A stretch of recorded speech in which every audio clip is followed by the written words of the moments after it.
So I am very happy to have here with me today Stephen Dean. Stephen Dean is the chairman and the CEO of Artemis Gold. Artemis is a $2.4 billion market cap company. It is building the Blackwater gold mine, which is in central British Columbia. Blackwater, once built, will produce over 500,000 ounces of gold per year at all-in sustaining cost well below $1,000 an ounce. So it will be, once built, one of the best gold mines in the world. It's an important position for the Gabelli Gold Fund, and we are looking forward to it coming into commercial production next year and then ramping up into production. So let's get started and figure out and learn how you build a gold mine. So the first question for Stephen is, if you can just tell us a little bit about where you were born, where you went to college, what your major was, and then how you got started in your career. Sure. Thanks, Chris. And thanks for inviting me to have a chat with you. You've been a longtime supporter of not just Artemis, but its predecessor company, Atlantic Gold. And we really appreciate your support over the years. I'm originally from Australia, as you can probably tell by what's left of my accent. I've lived here in Vancouver, Canada for about 25 years now. But I started in the mining industry in Australia, in Perth, originally. Although I actually started my involvement in the sector as an investment banker to the mining space, and then was invited over to join a startup company at that time called Normandy Resources, it was then known. And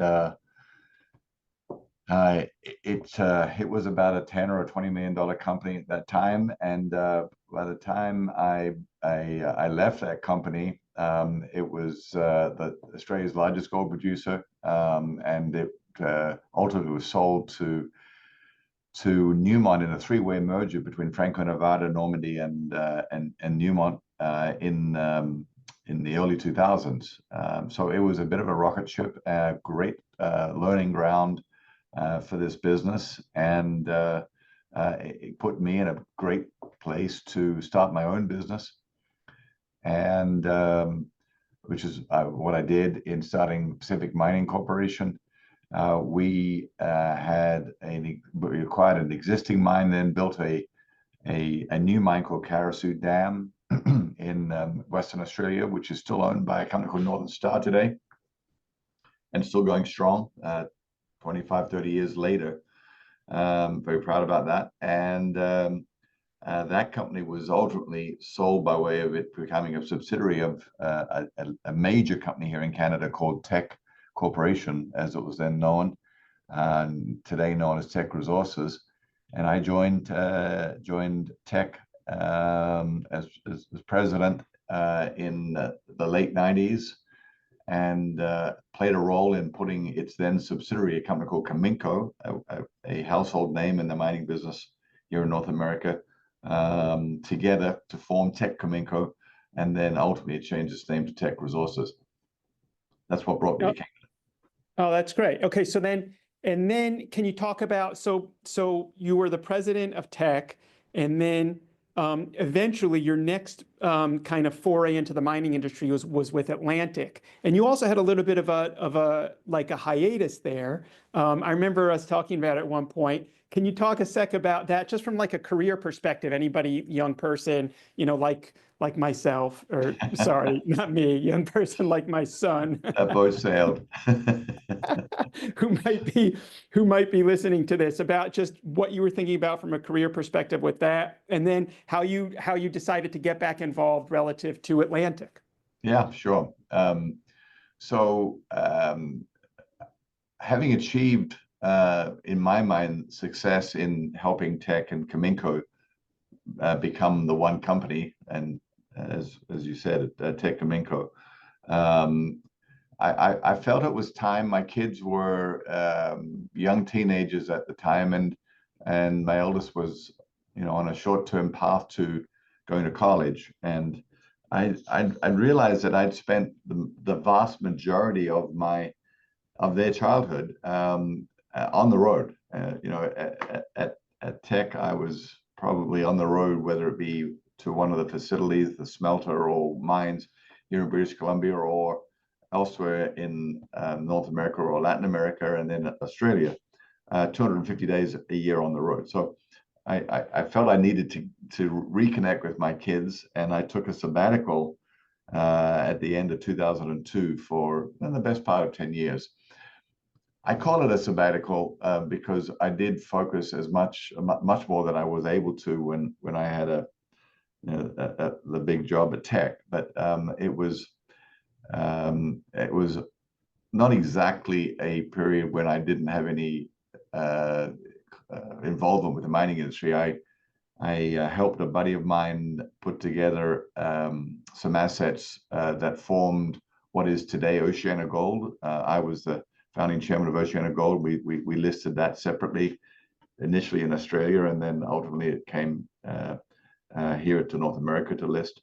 I formed a little copper company with an ex-colleague of mine from Tech called Amerigo Resources, and I was chairman of that. And it remains a very successful copper producer by reprocessing tailings of the very large El Teniente mine owned by Codelco, one of the largest copper producers in the world.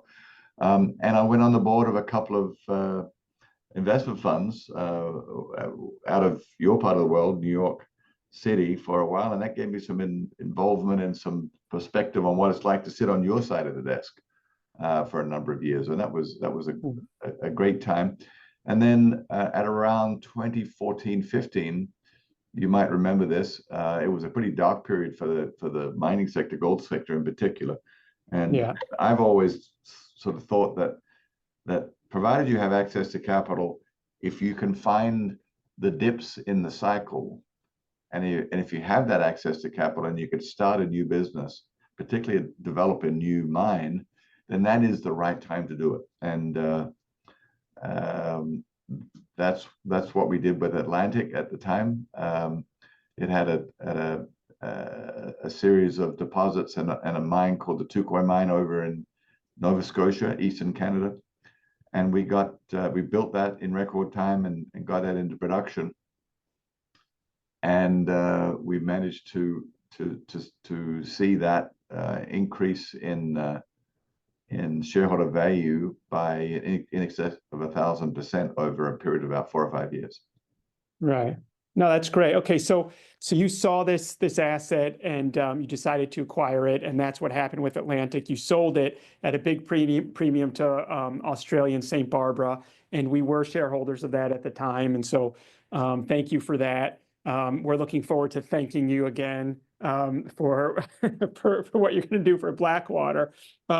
Could you then kind of discuss, so after you sold Atlantic, you were looking to replicate your success or even improve on your success relative to Blackwater. Can you talk about what you saw at Blackwater from an asset perspective and any similarities or differences between what you saw with Touquoy and how the success in Atlantic might have played into your acquisition of Blackwater at Artemis? Yeah, so Artemis was actually a spinco as a result of the sale of Atlantic, and we had an asset in Bulgaria. We actually still do within Artemis. That we saw some geological similarities between what we had at Moose River and Touquoy and this asset in Bulgaria. We saw it as having some significant potential upside geologically. I think we still do, although that's not become apparent in the time frame that we hoped. But so Artemis was a spinco, and we and some early founders of Artemis, and the very same early founders and capital backers in Atlantic put a small amount of cash into Artemis with a view to looking around for another development asset to essentially use the same team to to do something similar using a similar business model. And that business model includes in some cases, some unique characteristics of our risk management approach to the business. Combine that with the fact that board and management rather uniquely had about the 40% ownership level of both Atlantic as well as Artemis, and we've been fortunate to maintain that. And we've done that by putting our capital right alongside people like yourselves' capital every time we needed to raise capital.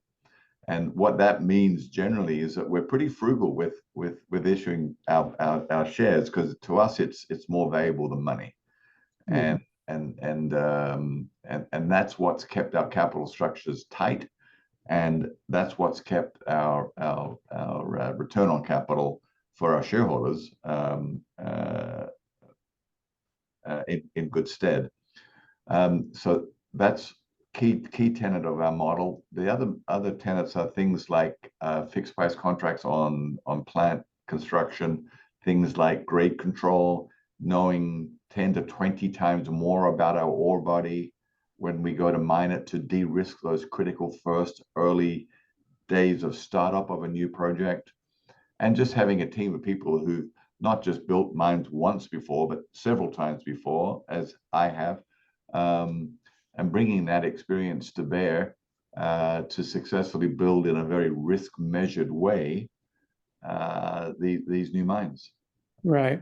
Could you talk for a sec about that team aspect of it? Because again, I was just telling a colleague here about, I'm about to do an interview with you, and the concept of just, having an idea to go and build a mine. And, how do you actually end up doing it? Because you're not a big company. There isn't that established infrastructure in place. You're not Agnico Eagle or Alamos Gold or something like that. You actually have to go out and build a team. So can you talk about how you, as the founder of these companies, Atlantic and now Artemis, how you go out and find the team, how you find the right people, and how you kind of build a culture amongst the team to kind of get it going? And then another question, if you can remember, is just in terms of being the CEO, what's the most important role of being like the CEO of a startup, gold mining company that's building a mine? So it's not so much, for me at least, a matter of starting a new team every time we start a new mine or start a new company. It's the bringing together of the same, in many cases, people who've successfully built the mines that we've done in the past together again to the same, to a new project. Right. And we've supplemented and or changed some of those key members over time. But the guy who calculates my resource modeling, I've used for 30 years. Right. And he's a genius. He's a rocket scientist. He knows the sorts of risk profiles we like. He knows our statistical risk-averse approach to mining. And in fact, sadly, I think he's going to retire in the next year or two. But we've got a new, younger, what I call rocket scientist, who's been studying under Neil for 10 years. He was with me at Atlantic and is now at Artemis. He runs all of our resource geology. He will be the next generation of that important side of resource management. And there are others, the financial guys that work with me have all moved through both companies or other companies in the past, and almost all of them have large company background. You mentioned Agnico. Okay. We pride ourselves on having a senior level management team in a junior box, and I think that's an important part of our business model as well. Okay, got it. Thanks. And then the second part of your question, was how do I? What's one of the things? Yeah, I guess like I've heard it described to me before as like the CEO of a mining company, especially like a startup, or startup or a gold development stage company, maybe best described as like an orchestra conductor. There are lots of different instruments all playing really well, and you have to figure out, which to play when and which or maybe which to start playing more. You have to play more staccato. You have to play more, lente, if that's the right term, piano.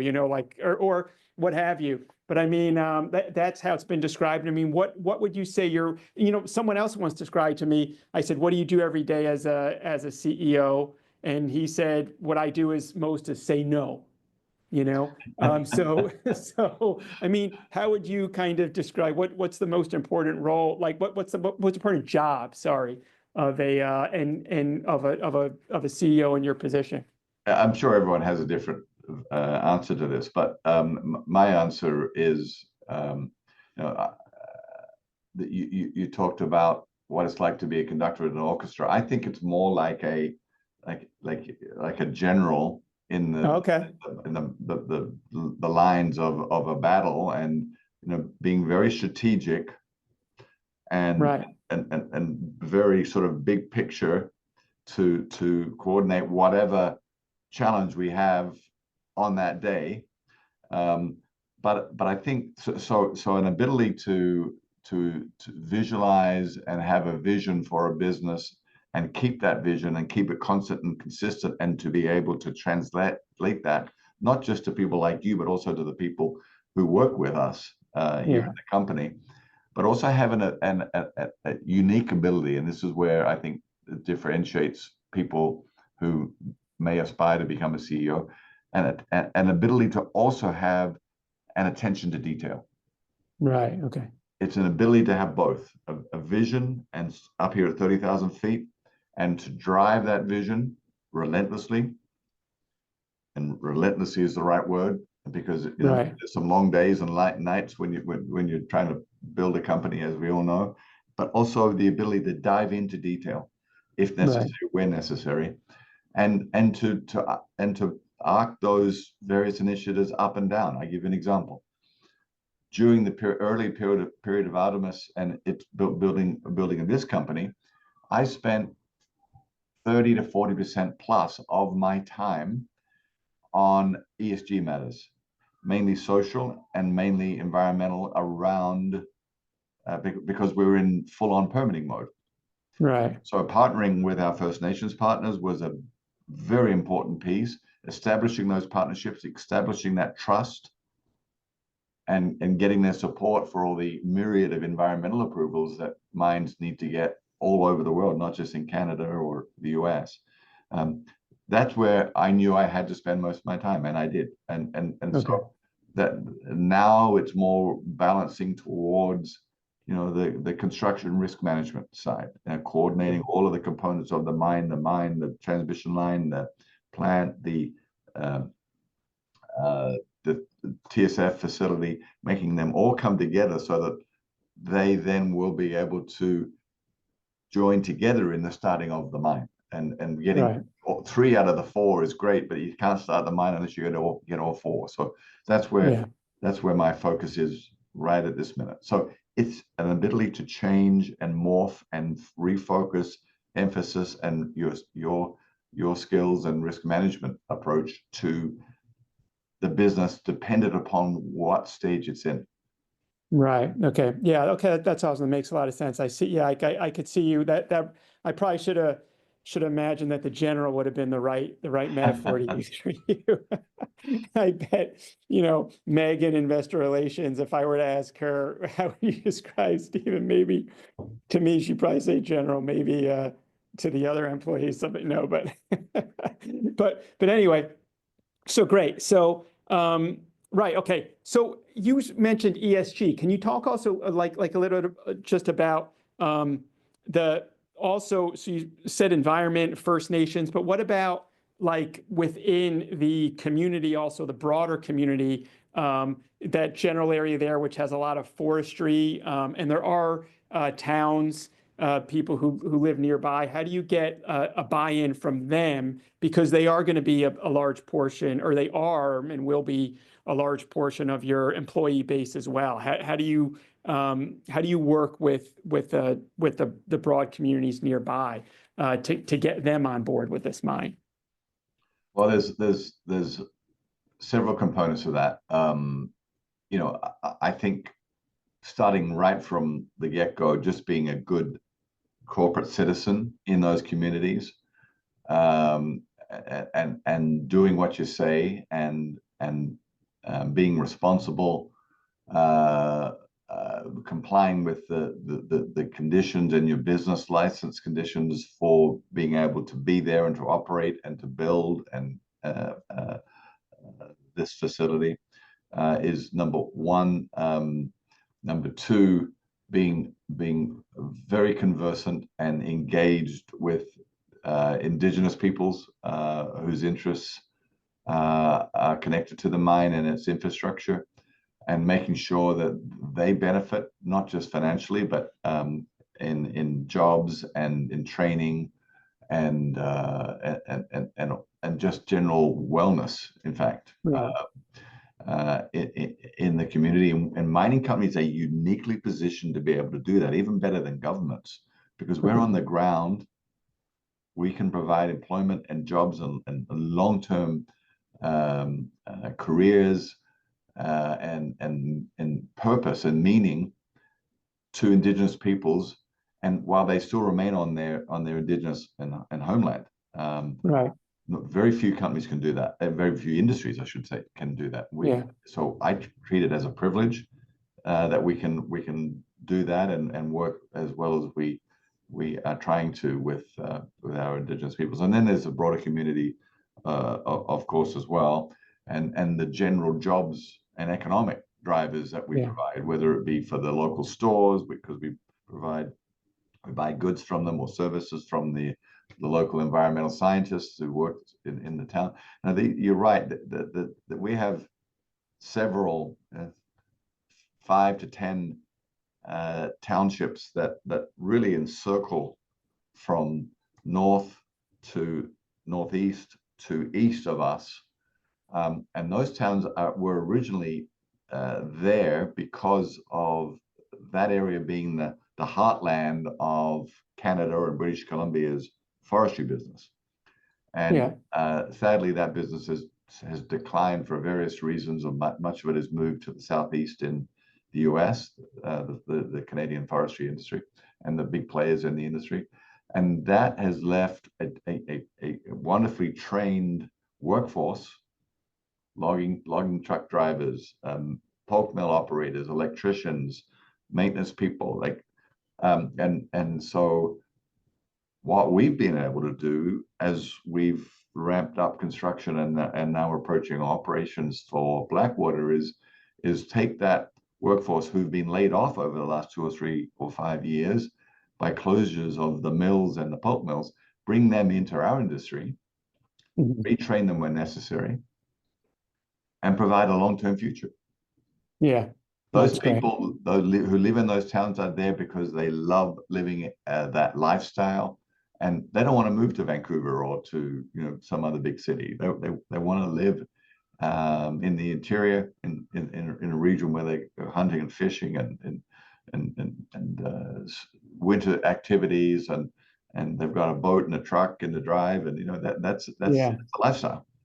Yeah, exactly. Okay, cool. That makes sense. Can you talk for a sec about what you really like about the Blackwater, about the ore body itself, and about also anything in terms of the infrastructure, in terms of how, I remember I was talking to one of your financiers, and he was saying one thing he liked about it was the use of gravity, like in terms of being able to bring the ore from the pit down to the mill, and there's some things about in terms of the geometry of the ore body too that make it special. Can you talk for a sec about that? Yeah, sure. Firstly, what I really like about this Blackwater deposit is firstly its scale. Like there were very few, if any, uh, deposits of the order of Blackwater, 12 million ounces, undeveloped in North America. Like they're very rare. And scale is always important. Secondly, this deposit is very large and relatively homogeneous and very continuous. Right. So it's not broken up into, it's not a geological term, but it's a big blob of gold, basically. Right. Um, and so um, uh, it lends itself to a fairly reliable and consistent and low risk extraction, particularly at the economics that we're applying to this deposit. Um, the leverage of a large deposit to periods like we're experiencing right now with a rising gold price is enormous. I don't know what the value of the in situ value of the gold is at today's spot price, but it's a very big number in the billions. Yeah. Um, Yeah. and so that also makes it rare. Then there's some more granular things that like the one you just touched on just now, and that is, the deposit is on the side of a hill. So when the trucks mine the ore in the pit and they are loaded, it's a downhill loaded hole. In other words, the energy, in fact, we can capture energy in that whole downhill when it's heavy and loaded to either the mill or to, if it's waste rock, it goes to the TSF or a waste stockpile, all down in the valley. So the economics and the costs, mining costs, for example, of ore and waste are much lower than if you're going uphill or even flat. Yeah. Another factor is its proximity to the BC Hydro renewable energy grid. So not only is it a green source of energy, but it's very inexpensive, of the order of 6 or 7 cents Canadian. Right. For your US listeners, 5 cents US a kilowatt hour, Yeah. which puts it probably as the cheapest source of energy in the world. Yeah. And energy and water are the two things that all mines need, and we've got an abundance of both, and an abundance of low cost energy in particular. Okay, right, and that's fantastic, right? Okay, so you have the ore body, it's in a great location, you have the team, you have the community buy-in. Now the big thing is, how do you get the money? How do you get the money to build the thing? So hundreds of millions of dollars, and that's a key to success. And you've been very successful in terms of raising the capital from traditional Canadian banks, a stream, and also equity holders too, including us. So can you talk about how you think about that and how you kind of pull off that monumental task of raising the capital necessary to build it? Well, it's like all businesses, whether it's a mining business or otherwise, if you have a track record of returning capital to those capital providers, whether it be bank lenders or whether that be equity providers, that's always a good start. Fortunately, um, I have relationships with various capital provider partners that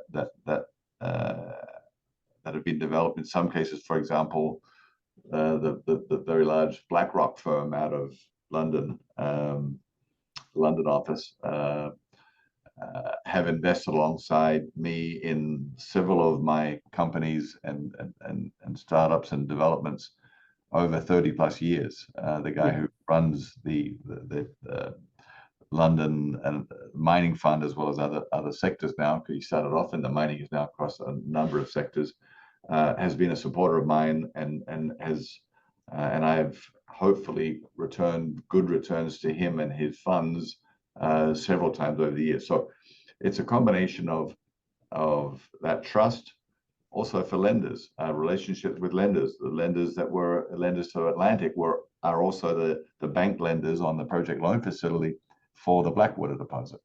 And then we have other partners like Wheaton, the CEO of Wheaton, Randy Smallwood, is a good friend of mine here in Vancouver. Very experienced industry guy. He's been around as long as I have in this business, and there's a good degree of trust and relationship there. And how we select and layer those capital components in is really a function of minimizing the cost of that capital. Right. The streaming cost of capital for that we produce as a byproduct silver, for example, as you know. Yeah. So we I think we raised $180 million of our $700 or $800 million capital requirement from Wheaton on a small silver stream, Right. on a stream of metal that most people didn't even know we produced. Most people thought we just produced gold, but we do also produce a significant quantity of silver as a byproduct. And so the cost of capital, circa 2%. Right. The project loan facility, slightly more expensive, but able to be repaid Right. in short notice without penalty. And then the most expensive component of capital, but nevertheless necessary, because those two other providers require us to have that, is equity. And we've staged carefully the issuance of equity to minimize the dilution to all of our shareholders. We've always written the first check as owners and management, our first for 40. If we want to raise $100 million, we were always in for 40 first, and then we go around to people like yourselves through our banking investment banker friends and fill in the rest of the book. Right. And that always helps, being able to do that as well. Yeah, no, I've noticed that having that big insider ownership stake helps us also be comfortable in investing too. So that's a big deal. Okay, so quick, second to last question. How do you deal with adversity? You did have forest fires. I visited your office last summer. The forest fires were actually raging in Vancouver, which is pretty close to the mine. Not in Vancouver, but outside of Vancouver. So could you just talk about that? And that affected you had to evacuate the site. Can you talk about how you deal with adversity just broadly? I guess you did. This was an issue. Yeah, we manage our business, and we manage the build with a risk register, and we weight the various potential risks to construction or development of the mine. Wildfires was definitely on the list, but it was sort of down towards the bottom last year. And as you will remember, in 2023, we had Canada and British Columbia in particular had the worst wildfires on record history. Yeah. And sadly, there was a large fire in the vicinity of the mine that ended up burning straight through the mine. Fortunately, the risk management tools that we had deployed resulted in us having some very minor damage only, with the various steps and precautions we took. Most importantly, we evacuated our workforce. We had at that time 300 or 400 people, and then lo and behold, here again in the summer of 2024, we had another one, which is remarkable in terms of the odds of that happening, given that there was so much burnt out already. But we did, and we had to have an evacuation again. So how do we manage that? With all the risk management tools of managing, say, a fire risk, evacuation protocols, making sure we have provision within our budget for a contingency, looking to save and clip the budget on other components of the build, so we can save here and afford the delay costs that we've incurred on those wildfires, for example. We ended up being after these two wildfire incidences and a couple of other things that we've had to manage within 7% of our original guidance. We had to revise by 7%. We would have rather not to have done that, but we think that's an outstanding outcome for something that we had no control over. Yeah. Yeah, I agree. So that's great. So great. So that, yeah, I agree. I mean, you've done a great job of managing through it, not having to raise more equity, these really unforeseen kind of force majeure. So it's been fantastic. So now the mine is about to declare commercial or first gold pour, commercial production next year, get up and running, ramping. And again, we expect it to be one of the best gold mines in the year, generating lots of free cash flow. I'm sure you've had inbound calls about potentially selling this mine. How do you figure out whether or not to harvest free cash flow, like another holding of ours, like Lundin Gold, or potentially sell the mine, like we've had other companies do. So or like Atlantic did. So what's the thought process there?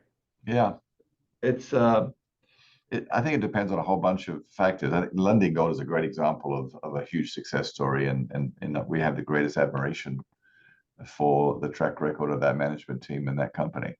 And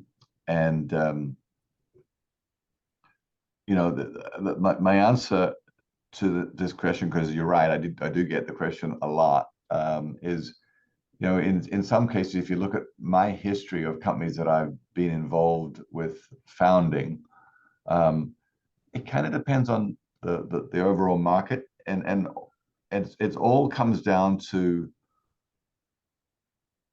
one thing, and that is, what is the optimal return on capital that I can get for our shareholders, of which Okay. we are one. And if I can, if the capital market does not reward, as it has done in recent times over the last 10 or 15 years, does not properly reward junior companies with good assets, then an M&A transaction is a way to do better than the market is prepared to pay. Right. If the capital markets reward and recognize the asset and management record of a company, and the stock price performs in line with value or even a premium to value, then that is me doing my job as well. So it is purely about how do we maximize our returns to our shareholders, and sometimes that can be in an M&A transaction. Sometimes that can be just achieved and realized in the market. If you can sell your Artemis shares at $30, Yeah. that's going to be a good return for you in the market. Yeah. Right. You're agnostic as to whether it's some big senior company giving you a check or whether it's some trader in the market buying your shares at $30. So that's how we think. Yeah, awesome. Okay, great. Thanks, Stephen. So we're very much looking forward to that shareholder maximization in the relatively short term. And best of luck again in bringing this thing to production. We're really looking forward to it. The stock's done very well for us over time, as you have met those guidelines and those guideposts, and so we're really looking forward to this next phase. So thanks very much for doing this, and see you soon, hopefully. Okay, thanks, Stephen. Chris Mancini, CFA, is an associate portfolio manager for the Gabelli Gold Fund. This podcast is an excerpt from Gabelli TV that appeared on October 28, 2024. As of September 30th, 2024, affiliates of Gamco Investors Incorporated beneficially own less than 1% of all companies mentioned. Gamco is providing these links as a matter of general information. We do not intend for these links to be a complete description of any security or company, nor is it a research report with respect to any of the companies mentioned herein. The portfolio manager's views are subject to change at any time based on market and other conditions. The information in this posting represents the opinions of the individual portfolio manager and is not intended to be a forecast of future events, a guarantee of future results, or investment advice. Views expressed are those of the portfolio managers and may differ from those of other Gamco officers, portfolio managers, other employees, or the firm as a whole, because the investment personnel at Gamco and our affiliates make individual investment decisions with respect to the client accounts that they manage. These accounts may have transactions inconsistent with the information contained in this posting. Investments related to gold and other precious metals and minerals are considered speculative and are affected by a variety of worldwide economic, financial, and political factors. Investing in foreign securities involves risks not ordinarily associated with investment in domestic issues. Funds concentrating in specific sectors may experience greater fluctuations in value than funds that are more diversified. Investors should carefully consider the investment objectives, risks, charges, and expenses of the fund before investing. The prospectus, which contains more complete information about this and other matters, should be read carefully before investing. To obtain a prospectus, please call 800 Gabelli or visit www.gabelli.com.